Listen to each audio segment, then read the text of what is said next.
अस्सलाम वालेकुम, welcome to our YouTube channel R&A Academy। आज हम अपने एक्सेल के अंदर एक बहुत ही मैजिकल फंक्शन सीखेंगे कि किस तरीके से हम अपने एक्सेल से जो है अपने कंप्यूटर के अंदर फोल्डर्स बना सकते हैं। जी हाँ, जैसे यहाँ पे आपको डिपार्टमेंट 1 से डिपार्टमेंट 15 लिखा हुआ नजर आ रहा है, तो आप अपने कंप्यूटर में डिपार्टमेंट 1 से 15 तक ऑटोमेटिकली फोल्डर्स को जनरेट कर सकते हैं, वो भी बहुत ही आसानी के और बहुत ही जल्दी के साथ। तो आइए हम अपना आज का लेक्चर जो है वो स्टार्ट करते हैं और देखते हैं कि किस तरीके से हम इस डाटा से अपने कंप्यूटर के अंदर फोल्डर्स बनाएंगे। लेकिन उससे पहले अगर अभी तक आपने हमारा चैनल सब्सक्राइब नहीं किया है तो आप इस चैनल को सब्सक्राइब कर लीजिए और बेल आइकन पे प्रेस कर दीजिए और साथ ही साथ अपने दोस्तों के साथ भी शेयर करिए ताकि आप और दूसरे लोग जो हैं वो इन एजुकेशनल वीडियो से जो है वो फायदा उठा सके। तो आइए अपना आज का लेक्चर जो है वो स्टार्ट करते हैं। जैसे कि अब यहाँ पे आपको डाटा नजर आ रहा है और हम ये चाहते हैं कि हमारे पास स्क्रीन के अंदर जो यहाँ पे MD स्पेस और ये डबल कोट्स के अंदर ये डिपार्टमेंट 1 लिखा हुआ है वो इसी तरीके से यहाँ पे आ जाए। MD आपकी एक कमांड है मेक डायरेक्टली।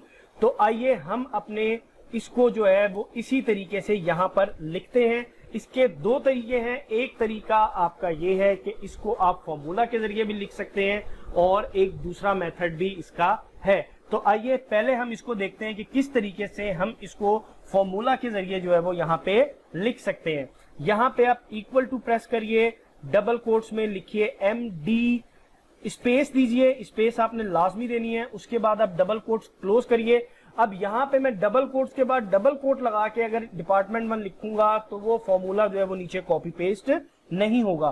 तो उसके लिए मुझे क्या करना पड़ेगा, उसके लिए मुझे यहाँ पे डालना पड़ेगा एंड का साइन और डबल कोट्स लगाने के लिए मुझे लिखना पड़ेगा 434 और ये ब्रैकेट क्लोज। 434 जो है वो आपका डबल कोट्स के लिए जो है वो यूज होता है। उसके बाद मैं फिर यहाँ पे एंड लगाऊंगा और ये आपका सेल सेलेक्ट कर लूंगा और उसके बाद फिर मैं यहाँ पे एंड लगा के और लिखूंगा 4 टैब और यहाँ पे 34 लिख के ब्रैकेट को क्लोज कर दूंगा।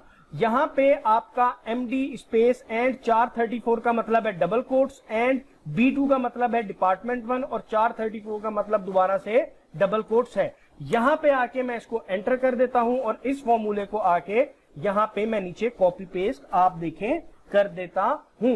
तो यहाँ पे मेरे पास जो है ये formula as it is copy paste हो गया है। इस फॉर्मूले का मैं आपको एक दफा दोबारा बता दूं। देखिए यहाँ पे लिखा हुआ है, जैसे हमने आपका MD यहाँ पे ये देखें डबल कोट्स के अंदर MD स्पेस, उसके बाद एंड के बाद आ रहा है 434, इसका मतलब है डबल कोट्स। उसके बाद एंड के बाद आ रहा है B2 यानी कि आपका ये वाला सेल डिपार्टमेंट 1 और फिर उसके बाद एंड और 434 का मतलब है डबल कोट्स। तो इस तरीके से आपका ये फॉर्मूला यहाँ पे आ गया। अब हम देखते हैं, एक तरीका तो इसका ये था और दूसरा इसका एक और सिंपल तरीका है फ्लैश फिल का। अगर आप 2013 और अबव वर्जन जो है वो यूज कर रहे हैं एक्सेल का तो आपके पास फ्लैश फिल का ऑप्शन जो है वो मौजूद होगा। उसको हम किस तरीके से यूज करते हैं आइए देखते हैं और इसके ऊपर एक पूरी वीडियो भी बनी हुई है जो कि आपको आई बटन में नजर आ रही होगी कि किस तरीके से हम फ्लैश फिल को यूज करते हैं डिटेल में। यहाँ पे मैं आपको बताता हूं कि कैसे हम करेंगे। लेट्स सपोज हमने यहाँ पे लिखा MD स्पेस डबल कोट्स के अंदर यहाँ पे हमने एक दफा टाइप कर दिया आपका डिपार्टमेंट 1 और डबल कोट्स हमने क्लोज कर दिए। यहां जब हम नीचे वाले सेल में आए तो सिंपल कंट्रोल और E प्रेस करेंगे तो आप देखें फ्लैश फिल के जरिए कंट्रोल E यानी फ्लैश फिल और इसके जरिए हमारे सारे के सारे जो है आपके फोल्डर्स यहाँ पे जो है वो बने हुए, सारे के सारे आपके सेल्स कॉपी पेस्ट नीचे हो गए हैं।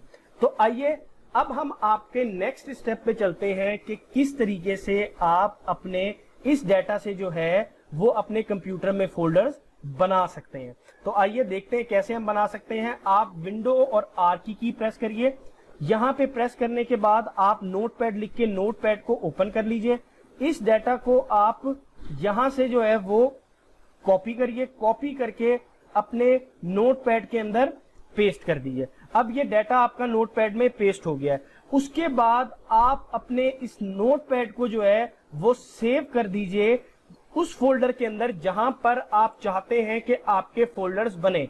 मैंने आपसे कहा नोटपैड को आप वहां पे सेव करिए जहां पर आप चाहते हैं कि आप लोगों के फोल्डर्स बने। हम यहां पे आते हैं, सेव एज पे क्लिक करते हैं और सेव एज पे क्लिक करने के बाद यहाँ पे डेस्कटॉप पे एक फोल्डर है मैजिक का नाम से बनाया हुआ, उसके अंदर आके मैं इसको सेव कर देता हूं और यहाँ पे फाइल के नाम को मैं कुछ भी कर सकता हूं। लेट्स सपोज मैं रख देता हूं मैजिक डॉट और यहाँ पे आपने CMD लिख देना है। उसके बाद आपने इसे सेव कर देना है। अब ये आपका नोटपैड जो है वो सेव हो गया है। आप अपनी एक्सेल की शीट को जो है वो यहां से बंद कर दीजिए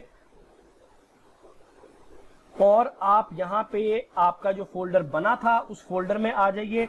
यहां पे आके आप इस फोल्डर के ऊपर जो आपको ये नजर आ रहा है इस पे डबल क्लिक करिए तो आप देखें आपके पास ऑटोमेटिकली जो है वो फोल्डर्स आपके जनरेट हो चुके हैं। तो ये आपका मेथड था कि किस तरीके से आप एक्सेल के जरिए जो है अपने फोल्डर्स जो है वो क्रिएट कर सकते हैं। और यहाँ पे आपके पास अगर थाउजेंड्स का डाटा भी होता तो आपके पास हजारों फोल्डर जो है वो एक ही गो के अंदर क्रिएट हो जाते। तो उम्मीद है कि आपको आज का लेक्चर जो है वो पसंद आया होगा और समझ आया होगा। तो अगर आपको ये लेक्चर अच्छा लगा और आप मजीद भी इसी तरीके से एक्सेल और दूसरा एजुकेशनल कंटेंट सीखना चाहते हैं तो आप इस चैनल को लाइक करिए, सब्सक्राइब करिए और शेयर करिए। मिलते हैं आपसे नेक्स्ट लेक्चर में।